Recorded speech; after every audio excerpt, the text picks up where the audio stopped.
नमस्कार दोस्तों, एक बार फिर से स्वागत है आपका मेरे YouTube channel mister Nadeem life of Uttarakhand में।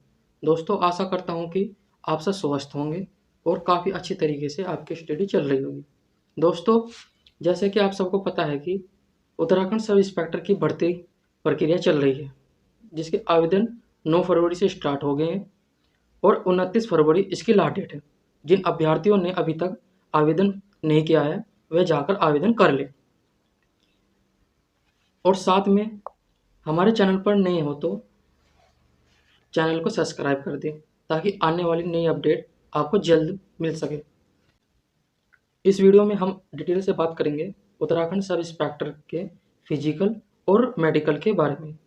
फिजिकल आपका कैसा होगा और फिजिकल में आपको कोई कमी है तो उसमें आप कैसे सुधार कर सकते हैं। फिजिकल आपका फर्स्ट स्टेप है और मेडिकल आपका लास्ट स्टेज। हम बारीकी से इस पर बात करेंगे, वीडियो को एंड तक देखना। साथ में हम उत्तराखंड सब इंस्पेक्टर भर्ती 2024 के अन्य महत्वपूर्ण जानकारी जैसे फिजिकल और लिखित परीक्षा कब होगी, आचार संहिता का क्या असर पड़ेगा, अन्य राज्यों के अभ्यर्थी आवेदन कर सकते हैं, ग्रेजुएशन फाइनल के छात्र फॉर्म भर सकते हैं, अग्निशमन अधिकारी के लिए कौन आवेदन कर सकता है, इन सब पर हम डिटेल से बात करेंगे।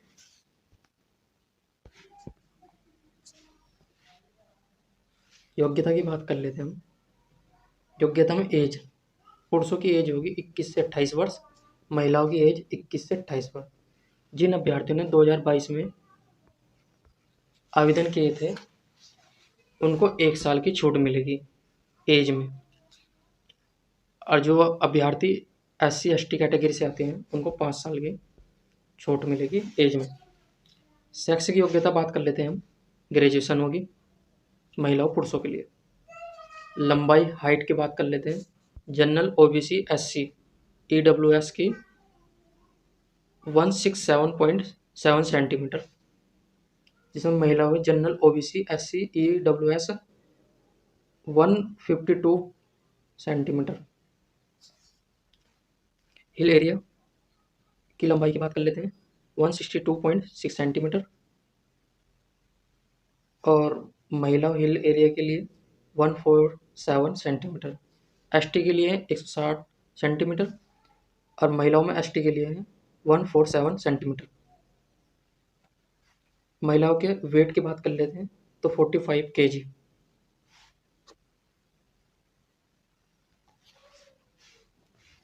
चेस्ट देख लेते हैं के लिए। जनरल OBC SC के लिए है 78.8 सेंटीमीटर बिना फुलाए, फुलाने के बाद है 83.8 सेंटीमीटर। हिल एरिया ST के लिए 76 सेंटीमीटर बिना फुलाए, फुलाने पर 81.5 सेंटीमीटर योग्यता है। सबसे पहले हम पुरुष फिजिकल के बारे में बात करेंगे। पुरुष फिजिकल में सबसे पहले क्रिकेट बॉल थ्रो होगी जो 50 मीटर है, लंबी कूद 13 फीट, चिनअप है 5, दौड़ व चाल 5 किलोमीटर 30 मिनट में। फिजिकल क्वालिफाई होगा, इसके कोई मार्क्स आपके नहीं जोड़ेंगे। जो आप इन क्राइटेरिया को पूरा करेगा वो क्वालिफाई होगा, जो नहीं कर पाएगा उसको डिसक्वालीफाई कर दिया जाएगा।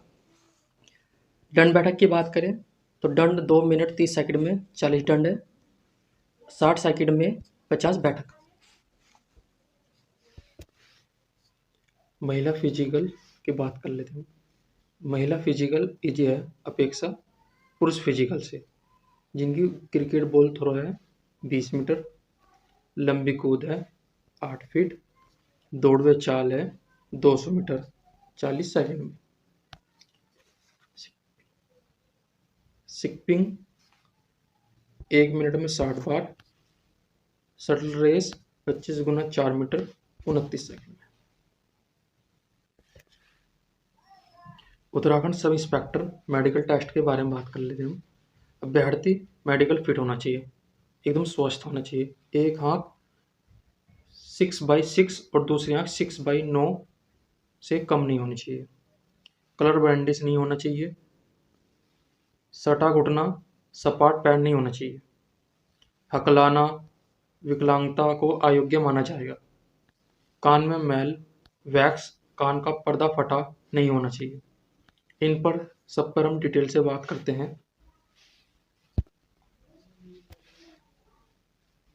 एक आंख 6/6 और दूसरी आंख 6/9 से कम नहीं होनी चाहिए। इसका मतलब ये है कि आपको कोई अक्षर या शब्द आपको ऐसे बोर्ड पे लिख दिया जाएगा और आपको 6 मीटर पीछे आपको बिठा दिया जाएगा। आपने अगर उसको एक बार ई पढ़ा तो आप हो गए 6/60। आपने डी एन पढ़ा तो आप हो गए 6/36। आपने एस सी यू पढ़ा तो आप होंगे 6/24। आपने ओ एल ए एफ पढ़ा तो आप होंगे 6/18। आपने D H L E N पढ़ा तो आप होंगे 6/12। आपने C T P A L O पढ़ा तो आप होंगे 6/9। आपने D N M O B U C पढ़ा तो आप होंगे 6/6। सपाट पैर का कैसे पता चल लगेगा? सपाट पैर का कैसे पता लगेगा, ये क्या होता है? सपाट पैर, आपको पानी में आपका पैर को डाल के आपको फ्लोर पे आपका पैर को ऐसे ऐसे ऐसे लगाया जाएगा। अगर आपका पैर का जो पैर का नीचे का है वो ऐसे रहा, फ्लैट एकदम सपाट रहा, तो आप ये गलत हो जाएगा। थोड़ा सा ऐसे उठा हुआ हुआ ऊपर की साइड में तो ये ज़्यादा हो जाएगा। ऐसे होना चाहिए आपका आगे से सपाट पैर, ऐसा इस तरह के।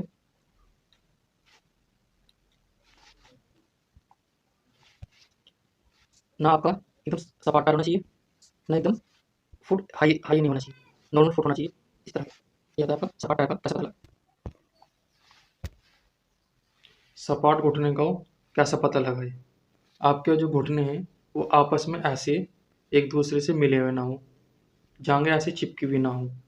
सपाट घुटनों का एकदम सीधे होना अनिवार्य है, तभी आप क्वालिफाई कर पाओगे। कलर बाइंडिंग से होता है, कलरों में कोई शब्द लिख दिए जाएंगे, वर्ड लिख दिए जाएंगे किसी भी तरह के, वो आपसे पढ़ाए जाएंगे। अगर आप उनको आसानी से पढ़ देते हैं तो आप कलर बाइंडिंग के रोगी के शिकार नहीं है। अगर आप उनको पढ़ने में असक्षम है तो आप कलर बाइंडिंग रोग के शिकार हैं, तो आप इस तरह से डिस्क्वालीफाई हो कर दिए जाएंगे। अन्य महत्वपूर्ण जानकारी, फिजिकल या लिखित परीक्षा कब होगी? फिजिकल आपका मार्च के लास्ट मंथ या अप्रैल के फर्स्ट वीक में फिजिकल होना अनिवार्य है। 1 महीने तक ये प्रक्रिया चलेगी, उसके बाद आपके लिखित परीक्षा होगी। आचार संहिता का क्या असर पड़ेगा? आचार संहिता एक निर्वाचन आयोग का एक के नियम होते हैं, जिनका मुख्य कारण होता है निष्पक्ष चुनाव कराना। इसमें किसी भी जो महत्वपूर्ण जो भर्तियां हैं, विज्ञप्ति हैं, उन पर आचार संहिता का कोई प्रभाव नहीं पड़ेगा। अन्य राज्य के अभ्यर्थी आवेदन कर सकते हैं। जिन विद्यार्थियों ने उत्तराखंड से 10th या 12th किया है, वे अभ्यर्थी उत्तराखंड सब इंस्पेक्टर में आवेदन कर सकते हैं।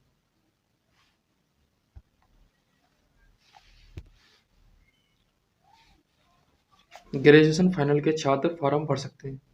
जिन विद्यार्थियों ने अपनी ग्रेजुएशन कंप्लीट कर ली हो और उनके पास ग्रेजुएशन की मार्कशीट हो तो वे हैं अभ्यर्थी आवेदन कर सकते हैं। जिन विद्यार्थियों ने ग्रेजुएशन के एग्ज़ाम दे रखे हैं, उनके पास मार्कशीट नहीं है, वे विद्यार्थी sub inspector, Uttarakhand sub inspector का आवेदन नहीं कर सकते। अग्निशमन अधिकारी के लिए कौन कर सकता है? अग्निशमन अधिकारी के लिए आवेदन वह अभ्यर्थी कर सकता है जिस अभ्यर्थी ने अपनी ग्रेजुएशन साइंस से की हो, वह अग्निशमन अधिकारी के लिए आवेदन कर सकता है। आशा करता हूँ कि यह वीडियो आपके लिए बहुत हेल्पफुल होगी। मिलते हैं आपको किसी नए अपडेट के साथ। तब तक के लिए धन्यवाद।